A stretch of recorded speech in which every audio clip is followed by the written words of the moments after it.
नमस्कार दोस्तों, आशा करता हूँ आप लोग अच्छे हैं। तो अब अपनी इस सीरीज़ को आगे बढ़ाते हैं और आई होप आपको सोशल मोबिलिटी क्लियर हो गया। होमवर्क आपने कर लिया होगा, नहीं किया अगर तो आपकी रिस्पॉन्सिबिलिटी है। मेरे को तो टॉपिक आता है सर्विंग द रूलर, ये वाला टॉपिक आपको होमवर्क दिया था, कर लिया तो अच्छी बात है, नहीं किया तो आपकी हेडेक है, मेरा कुछ नहीं जाता है।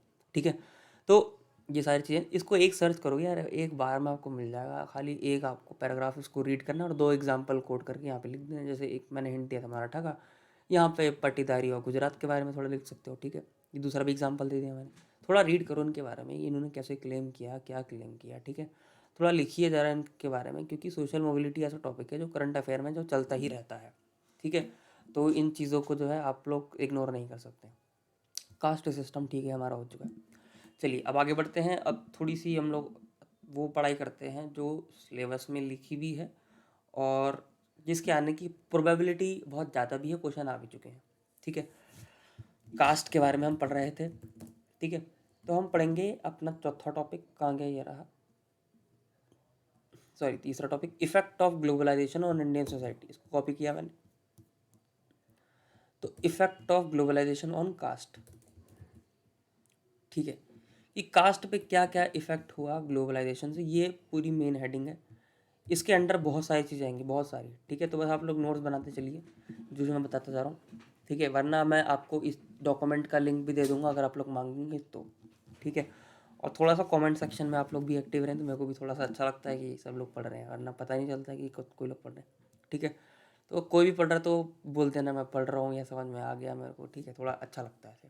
चलिए इसको बीच में कर देते हैं थोड़ा। Yes, effect of globalisation on on cast.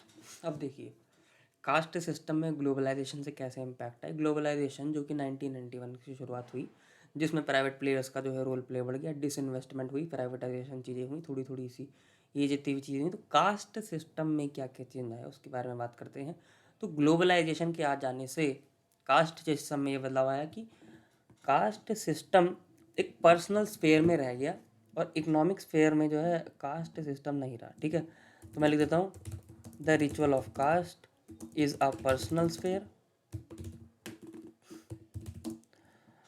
Not in economic sphere. ठीक है, क्या बोल रहा हूँ मैं कि पर्सनल लेवल पे कास्ट सिस्टम का डोमिनेंस तो था बट इकोनॉमिक स्फेयर में नहीं था। एग्जाम्पल जो है आपकी एनसीईआरटी बोल रहा हूँ मैं, इग्नू की नोट्स में भी दे रखा है कि एक ब्राह्मण जो है वो working as a shoe maker. ठीक है, जूते बनाने का काम करता है, कि वो ब्राह्मण है वो जूते बनाने का काम करता है। ठीक है, तो ये वाला काम ब्राह्मण कर रहा है but he is high cast at home. मतलब पर्सनल लेवल पे वो ब्राह्मण रहेगा बट इकोनॉमिक लेवल पे वो क्या रहेगा क्या नहीं रहेगा, उसकी डोमिनेंस खत्म हो गई। ठीक है, तो Brahmin working as a shoe maker की तरह काम कर रहा है। इकोनॉमिक स्पेयर में उसको इतनी तवज्जो, इतनी इंपॉर्टेंस जो है वो नहीं मिली। खुद सोचिए, थोड़ा सा दिमाग लगाइए। हम सब जितने भी लोग इंजीनियर्स होते हैं, मैं भी एक इंजीनियर हूँ, तो इंजीनियर के केस में जब कॉलेज में कंपनीज आती हैं तो क्या कंपनी वो आपके पर्सनल स्पेयर के हिसाब से लेती है? नहीं, बिल्कुल। इकोनॉमिक स्पेयर में जो है कुछ हद तक जो है आपके कास्ट सिस्टम को नहीं देखा जाता। ठीक है, प्लेसमेंट में भी कंपनी आती है कास्ट के हिसाब से कुछ नहीं करती, बट हाँ हो सकता है पर्सनल लेवल पे आप कास्ट को ज़्यादा मानते हो बट इकोनॉमिक लेवल पे कास्ट का डोमिनेंस कम हो चुका है। ठीक है, तो ये चीज़ लिख सकता हूँ मैं। बहुत सही, बहुत बढ़िया। अच्छा, और क्या क्या हमको बदलाव देखने को मिलते हैं, कुछ पॉइंट में बातें लिख लेते हैं। तो मैं ये लिख सकता हूँ ना कि from closed to open system. एक बहुत क्लोज सिस्टम था। अभी क्लोज सिस्टम क्या होता है मैं उसके बारे में बताता हूँ क्योंकि बहुत इंपॉर्टेंट है। और भैया ये चीज़ आप अगर नहीं लिखेंगे तो है आप जो है बढ़िया नंबर नहीं ला पाएंगे। क्लोज सिस्टम का मतलब है कि caste and class both associate each other, यानी कि बोथ जो है ना ऑल कंबाइंड कह सकते हैं, बोथ कंबाइंड। इसका मतलब क्या है कि क्लोज सिस्टम का मतलब कि जो कास्ट होगी वही उसकी क्लास होगी, जो उसकी कास्ट है वही उसकी क्लास होगी, दोनों कंबाइन है। लो कास्ट मतलब लो क्लास, हाई कास्ट मतलब हाई क्लास। तो पहले ऐसा हुआ करता था बट जब ग्लोबलाइजेशन आया तो कुछ कुछ लोअर कास्ट के लोग भी अर्निंग करने लग गए, भले ही उनकी कास्ट चेंज ना हुई हो। मैंने आपको बताया था पिछली वीडियो में, उनकी कास्ट लोअर ही हो बट उनकी क्लास हाई क्लास बन गई। हाई क्लास वाले लो कास्ट वाले लोग, थोड़ा सा समझिए आप। कास्ट का मतलब इकोनॉमिक्स है, ठीक है, ये एक इकोनॉमिक फैक्टर है। मैं लिख देता हूँ, जो कास्ट है ये एक सोशल फैक्टर है, और जो क्लास होती है ना कि हाई क्लास के लोग हैं, तो ये बहुत हाई क्लास के लोग हैं, तो जो क्लास होती है ये आपके मनी रिलेटेड, इकोनॉमी के रिलेटेड, ठीक है, इकोनॉमिक्स टर्म है ये। तो क्लोज सिस्टम में क्या हुआ करता था, कास्ट और क्लास जो है दोनों कंबाइन थी। ओपन सिस्टम में आपको पता ही है क्या होगा, ओपन सिस्टम में कास्ट एंड क्लास सेपरेट हो गए,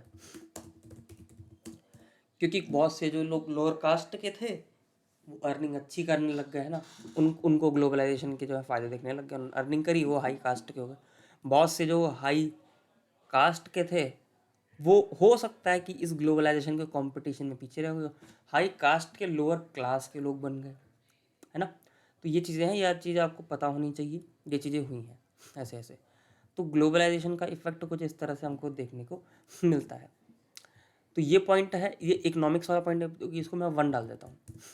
पहला पॉइंट ये, एंड दूसरा पॉइंट ये वाला हमारा हो गया, ये 2 पॉइंट है, ठीक है। तो effect of globalisation on caste के ये 2 पॉइंट हो गए, ठीक, बहुत बढ़िया, बहुत सुंदर। अब और बात करते हैं थोड़ी सी। अब मैं आपको सोचूं कि आप सोचें कि क्या ये ग्लोबलाइजेशन के इफ़ेक्ट तो हो गए, क्या इसके अलावा कोई और ग्लोबलाइजेशन के इफ़ेक्ट हुए हैं कास्ट के सिस्टम में। अच्छा, खुद सोचिए। मैं ये सोच पा रहा हूँ कि ग्लोबलाइजेशन से ना टेक्नोलॉजी आई है, मैं ये सोच पाता हूँ, ठीक है। थिंकिंग करना है इस कोर्स में, टेक्नोलॉजी आई है, टेक्नोलॉजी है, क्योंकि इस कोर्स में कोई एक सोर्स नहीं है, मैंने बहुत से सोर्स से पढ़ा है, और अभी भी ये सोर्स जो है वो अपडेट होता जा रहा है रोज़ के रोज़। कास्ट सिस्टम में ये देखो हम काफ़ी देर बात करेंगे, और इतना मतलब हम ऑप्शनल में भी बात नहीं करते, उतनी बात कर लेंगे, तो टेंशन की ज़रूरत नहीं है आपको, बस सब कुछ नोट्स बनाते जाना, थिंकिंग करनी है। तो वो टेक्नोलॉजी आई, ठीक है, टेक्नोलॉजी आई, तो इन्फॉर्मेशन टेक्नोलॉजी भी है, ठीक है, तो ई गवर्नेंस आई, ठीक है। तो क्या करूँ मैं फिर, देखो टेक्नोलॉजी जब आई तो क्या मैं ये कह सकता हूँ कि टेक्नोलॉजी से लोग कनेक्ट हुए, ठीक है, टेक्नोलॉजी लोग से लोग कनेक्ट हुए, तो आपने एक चीज़ देखी होगी, बहुत सारे कास्ट स्पेसिफिक ग्रुप्स बनते हैं, ठीक है, व्हाट्सएप पे या इंस्टाग्राम पे या मेनली फेसबुक पे। मेरे एक टीचर भी थे धर्मेंद्र सर, उनका खुद का भी बहुत अच्छा ग्रुप था, अपनी ही उनकी ही कास्ट के लोगों का, ठीक है। तो टेक्नोलॉजी है, तो लोगों के अंदर एक तरह से लोगों के टाइज बढ़ गए। तो मैं क्या कह सकता हूँ कि हॉरिजॉन्टल हॉरिजॉन्टल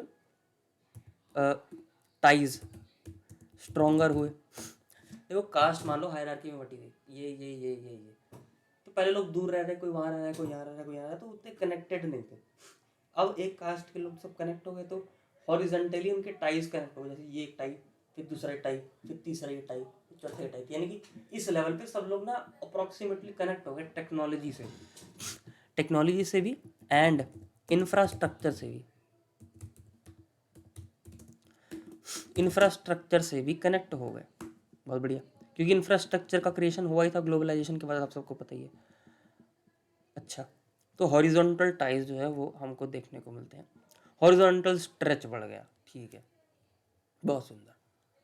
अब हॉरिजॉन्टल स्ट्रेच बढ़ गया, हॉरिजॉन्टल टाइज जब बढ़ जाएंगे लोगों के, हॉरिजॉन्टल टाइज बढ़ जाएंगे तो क्या होगा, क्या हो सकता है, कम्युनिकेशन सिस्टम, ये टेक्नोलॉजी का मतलब क्या है ना, कम्युनिकेशन है ना, कम्युनिकेशन सिस्टम। जब लोगों के हॉरिजॉन्टल टाइज बढ़ जाएंगे तो क्या पॉसिबिलिटी हो सकती है, आपको सोचिए। थॉट्स एक्सचेंज होंगे, बहुत बढ़िया, थॉट्स एक्सचेंज होंगे। क्या ये बोल सकते हैं कि हम इस केस में देख सकते हैं कि पॉलिटिकल ग्रुप्स बन सकते हैं, प्रेशर ग्रुप्स बन सकते हैं, प्रेशर ग्रुप्स का फॉर्मेशन भी हो सकता है ना, और अलायंस बन सकते हैं बहुत अच्छे अच्छे, क्योंकि सब कम्युनिकेशन बढ़िया तरीके से हो रहा है, ये भी हो सकता है, ठीक है। तो जी बहुत बढ़िया, तो ये सारी चीज़ें भी पॉसिबल हैं। हमको आंसर में कुछ इस तरह से एक वे फॉरवर्ड में जो लिखना होता है ना कि ये हुआ, फिर उसके बाद ये चीज़ें हमको देखने को मिल सकती हैं या देखने को मिल रही हैं, ठीक है। तो ये हमको देखने को मिला। ग्लोबलाइजेशन के केस में। तो टेक्नोलॉजी की अगर बात करी, क्लोज सिस्टम से ओपन सिस्टम की बात करी, रिचुअल जो है कास्ट में एक पर्सनल स्फेयर रह गया खाली, इकोनॉमिक स्फेयर में कुछ चीज़ें हमारी अलग हो गई है। ग्लोबलाइजेशन के केस में आपको और बताता हूँ कि जो कास्ट सिस्टम था ऑक्यूपेशनल था। आप बोलोगे आपने तो वर्णा बताया था कि वर्णा सिस्टम ऑक्यूपेशनल बेस्ड था। भाई कुछ हद तक कास्ट भी था, ऑक्यूपेशन, ठीक है। तो कास्ट जो ऑक्यूपेशनल बेस्ड था, अब क्या हुआ जब ग्लोबलाइजेशन आया तो जो ऑक्यूपेशन थे वो ना बहुत कॉम्प्लेक्स हो गए।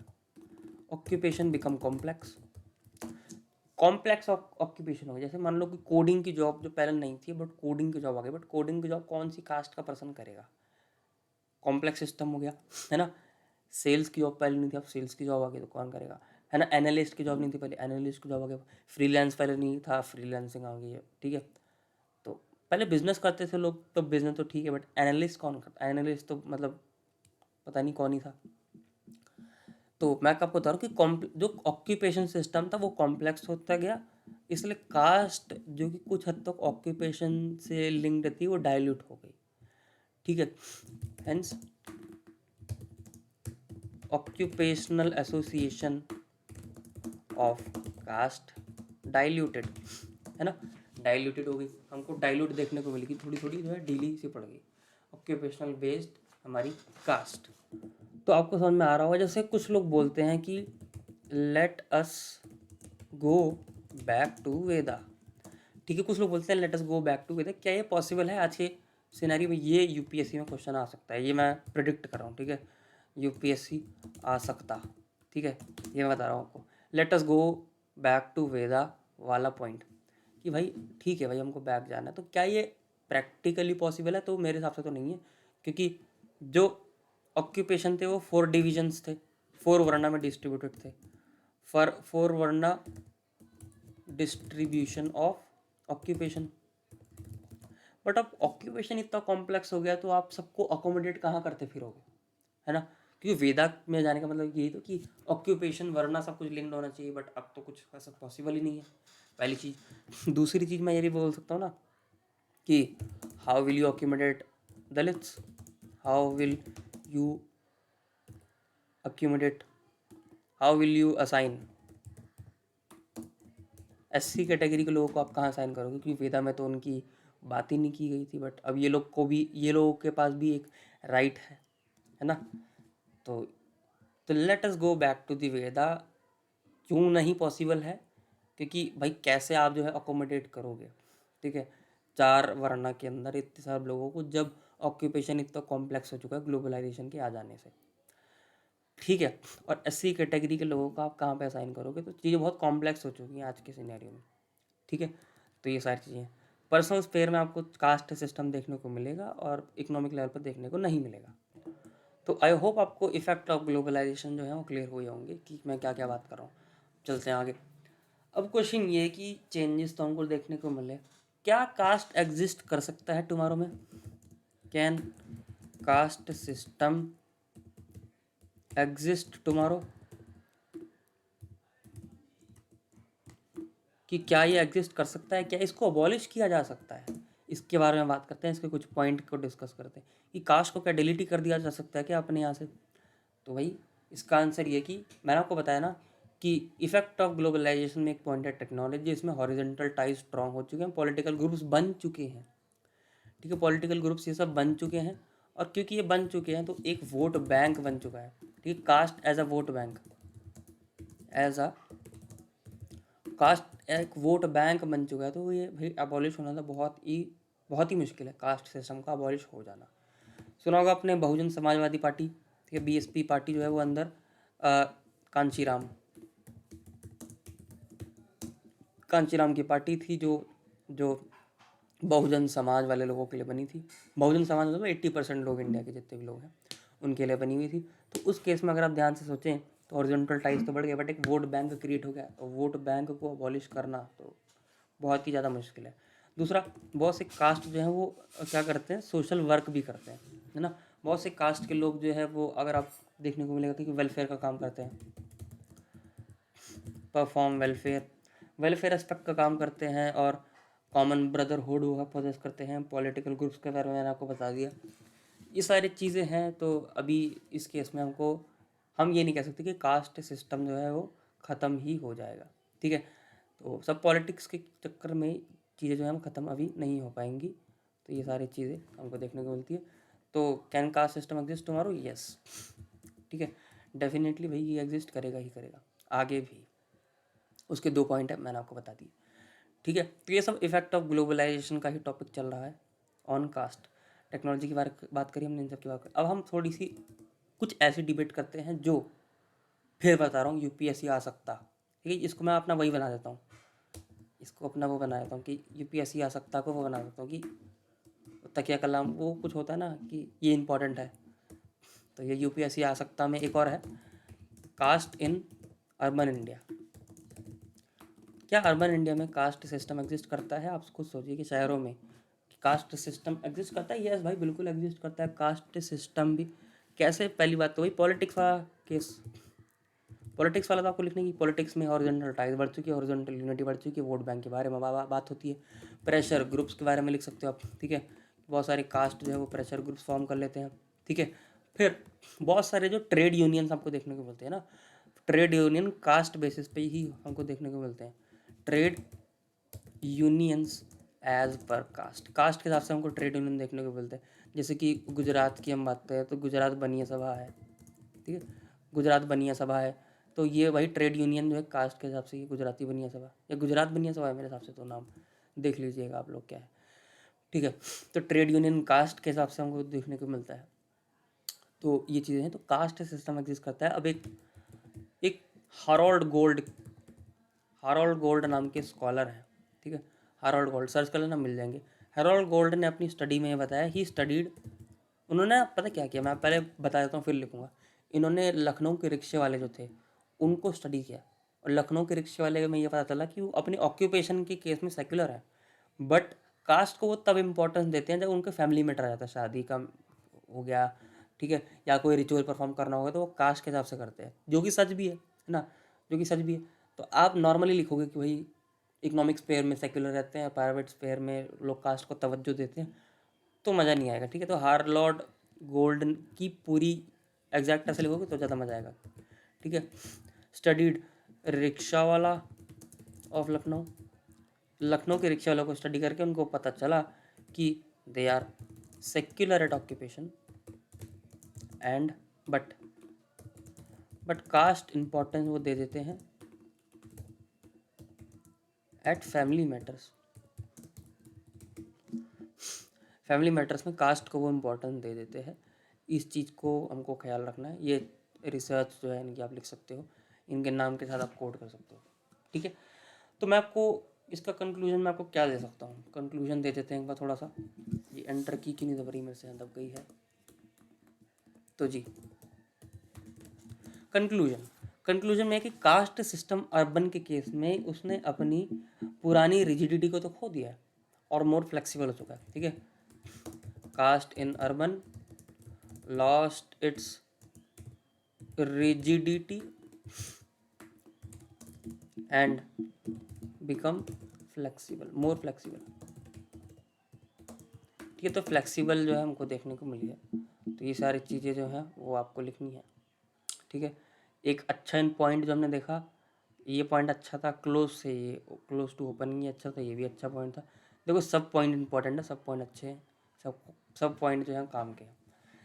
तो कास्ट इन अर्बन सिस्टम के बारे में मैंने आपको जो है अच्छे से बता दिया है। तो आई होप आपको ये चीज़ भी क्लियर हुई होगी। दूसरा टॉपिक हमारा जो हमने कास्ट के सिस्टम पढ़ा, कास्ट अभी ख़त्म नहीं हुआ है, कास्ट आगे भी चलेगा। तो बने रहिए इस प्लेलिस्ट में और कमेंट भी करते रहिए कि जो आपको समझ में आ रहा है वो बताइए, जो नहीं समझ में आ रहा है वो बताइए, और कमेंट आपका करना बहुत इंपॉर्टेंट है। तो इस वीडियो के लिए इतना ही, हम लोग मिलते हैं नेक्स्ट वीडियो में नेक्स्ट टॉपिक के साथ। तब तक के लिए बाय।